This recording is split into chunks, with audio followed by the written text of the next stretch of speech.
2:45 in the morning. Hi guys!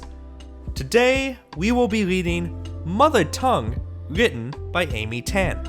Read by me, Jordan Barclay, because I want to. Alright, let's dive in. Mother Tongue. I am not a scholar of English or literature. I cannot give you much more than personal opinions on the English language and its variations in this country or others. I am a writer, and by that definition, I am someone who has always loved language. I am fascinated by language in daily life.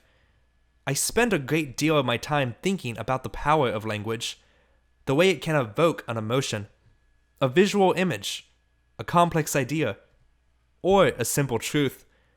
Language is the tool of my trade, and I use them all the Englishes I grew up with. Recently, I was made keenly aware of different Englishes I do use. I was giving a talk to a large group of people, the same talk I had already given to half a dozen other groups.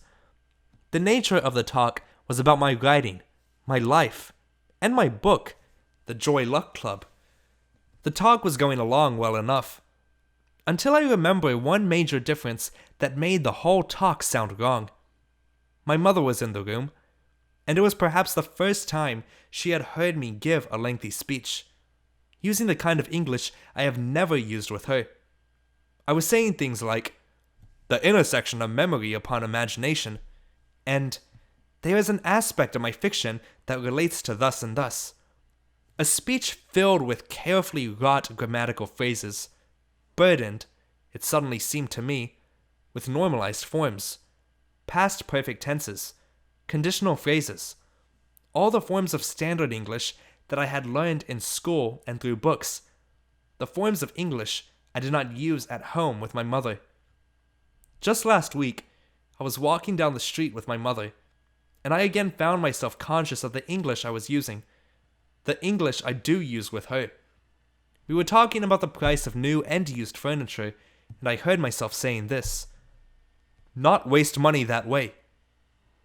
My husband was with us as well, and he didn't notice any switch in my English. And then I realized why. It's because over the 20 years we've been together, I've often used that same kind of English with him, and sometimes he even uses it with me. It has become our language of intimacy, a different sort of English that relates to family talk, the language I grew up with. So you'll have some idea of what this family talk I heard sounds like. I'll quote what my mother said during a recent conversation which I videotaped and then transcribed. During this conversation, my mother was talking about a political gangster in Shanghai who had the same last name as our families, Du, and how the gangster in his early years wanted to be adopted by her family, which was rich by comparison. Later, the gangster became more powerful, far richer than my mother's family, and one day showed up at my mother's wedding to pay his respects. Here's what she said in part. Du Yusong having business like fruit stand, like off the street kind. He is Du like Du Zong, but not Su Ming island people. The local people call Putong, the river east side. He belonged to that side, local people. That man want to ask Duzong father take him in like become own family. Duzong father wasn't look down on him, but didn't take seriously. Until that man big like become a mafia. Now important person, very hard to inviting him. Chinese way, came only to show respect. Don't stay for dinner. Respect for making big celebration. He shows up. Mean gives lot of respect. Chinese custom. Chinese social life that way. If too important won't have to stay too long. He come to my wedding. I didn't see. I heard it. I gone to boy's side. They have YMCA dinner. Chinese age I was 19. You should know that my mother's expressive command of English belies how much she actually understands. She reads the Forbes report, listens to Wall Street Week, converses daily with a stockbroker, reads all the Shirley MacLaine books with ease, All kinds of things I can't begin to understand. Yet some of my friends tell me they understand 50% of what my mother says. Some say they understand 80 to 90%. Some say they understand none of it, as if she were speaking pure Chinese. But to me, my mother's English is pretty clear, pretty natural. It's my mother tongue.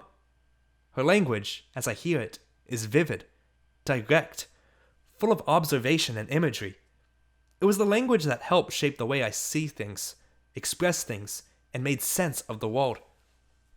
Lately, I've been giving more thought to the kind of English my mother speaks.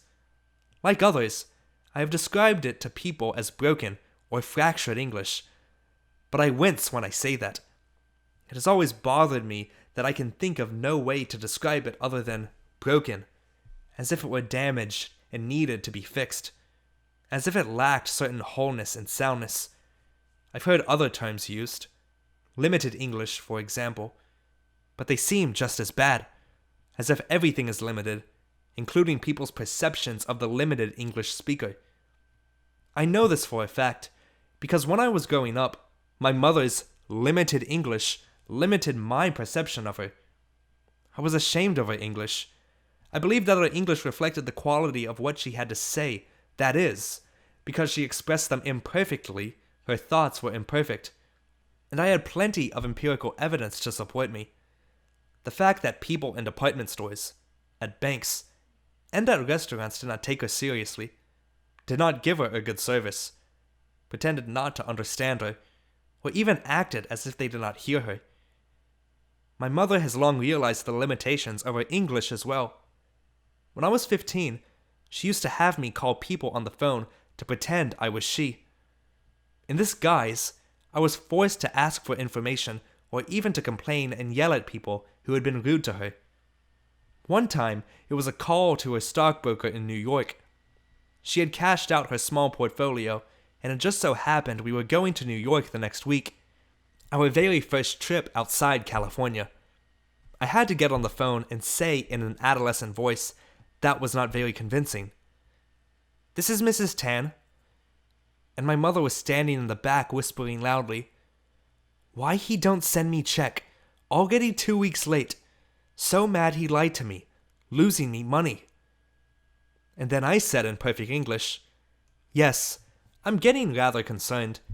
You had agreed to send the check 2 weeks ago, but it hasn't arrived." Then she began to talk more loudly. "What he want? I come to New York and tell him front of his boss. You cheating me?" And I was trying to calm her down, make her quiet, while telling the stockbroker, "I can't tolerate any more excuses. If I don't receive the check immediately, I am going to have to speak to your manager when I'm in New York next week." And sure enough, the following week there we were in front of this astonished stockbroker, and I was sitting there red-faced and quiet, and my mother, the real Mrs. Tan, was shouting at his boss in her impeccable broken English. We used a similar routine just 5 days ago, for a situation that was far less humorous. My mother had gone to the hospital for an appointment to find out about a benign brain tumor a CAT scan had revealed a month ago. She said she had spoken very good English, her best English, no mistakes. Still, she said, the hospital did not apologize when they said they had lost the CAT scan and she had come for nothing. She said they did not seem to have any sympathy when she told them she was anxious to know the exact diagnosis. Since her husband and son had both died of brain tumors, she said they would not give her any more information until the next time, and she would have to make another appointment for that. So she said she would not leave until her doctor called her daughter. She wouldn't budge. And when the doctor finally called her daughter, me, who spoke in perfect English, lo and behold, we had assurances the CAT scan would be found, promises that a conference call on Monday would be held, and apologies for any suffering my mother had gone through for a most regrettable mistake. I think my mother's English almost had an effect on limiting my possibilities in life as well. Sociologists and linguistics probably will tell you that a person's developing language skills are more influenced by peers. But I do think that the language spoken in the family, especially in immigrant families which are more insular, play a large role in the shaping of the language of a child. And I believe that it affected my results on achievement tests, IQ tests, and the SAT. While my English skills were never judged as poor compared to math, English could not be considered my strong suit. In grade school I did moderately well, getting perhaps B's, sometimes B pluses. In English and scoring perhaps in the 60th or 70th percentile on achievement tests. But those scores were not good enough to override the opinion that my true abilities lay in math or science, because in those areas I achieved A's and scored in the 90th percentile or higher. This was understandable. Math is precise. There was only one correct answer. Whereas, for me at least, the answers on English tests are always a judgment call, a matter of opinion and personal experience. Those tests were constructed around items like fill-in-the-blank sentence completion, such as, even though Tom was, Mary thought he was, blank. And the correct answer always seemed to be the most bland combinations of thoughts. For example, even though Tom was shy, Mary thought he was charming. With the grammatical structure, even though, limiting the correct answer to some sort of semantic opposites, so you wouldn't get answers like, even though Tom was foolish, Mary thought he was ridiculous. Well, according to my mother, there were very few limitations as to what Tom could have been and what Mary might have thought of him, so I never did well on tests like that. The same was true with the word analogies. Pairs of words in which you were supposed to find some sort of logical, semantic relationship. For example, sunset is to nightfall as is to, and here you would be presented with a list of 4 possible pairs, one of which showed the same kind of relationship. Red is to stoplight, bus is to arrival, chills is to fever, yawn is to boiling. Well, I could never think that way. I knew what the tests were asking, but I could not block out of my mind the images already created by the first pair. Sunset is to nightfall, and I would see a burst of colors against a darkening sky, the moon rising, the lowering of a curtain of stars, and all the other pairs of words. Red, bus, stoplight, boiling, just threw up a mass of confusing images, making it impossible for me to sort out anything as logical as saying, a sunset precedes nightfall, is the same as a chill precedes a fever. The only way I would have gotten that answer right would have been to imagine an associative situation. For example, my being disobedient in staying out past sunset, catching a chill at night, which turns into feverish pneumonia as punishment, which indeed did happen to me. I have been thinking about all this lately, about my mother's English, about achievement tests, because lately I've been asked, as a writer, why there are not more Asian Americans represented in American literature. Why are there few Asian Americans enrolled in creative writing programs? Why do so many Chinese students go into engineering? Well, these are broad sociological questions I can't begin to answer. But I have noticed in surveys, in fact, just last week, that Asian students, as a whole, always do significantly better on math achievement tests than in English. And this makes me think that there are other Asian American students whose English spoken in the home might also be described as broken or limited. And perhaps they also have teachers who are steering them away from writing and into math and science, which is what happened to me. Fortunately, I happen to be rebellious in nature and enjoy the challenge of disproving assumptions made about me. I became an English major my first year in college, after being enrolled as pre-med. I started writing nonfiction as a freelancer the week after I was told by my former boss that writing was my worst skill, and I should hone my talents toward account management. But it wasn't until 1985 that I finally began to write fiction. And at first I wrote using what I thought to be wittily crafted sentences. Sentences that would finally prove I had mastery over the English language. Here's an example from the first draft of a story that later made its way into the Joy Luck Club, but without this line. That was my mental quandary in its nascent state. A terrible line, which I can barely pronounce. Fortunately, for reasons I won't get into today, I later decided I would envision a reader for stories I would write. And the reader I decided upon was my mother, because these were stories about mothers. So with this reader in mind, and in the fact she did read my early drafts, I began to write stories using all the English I grew up with.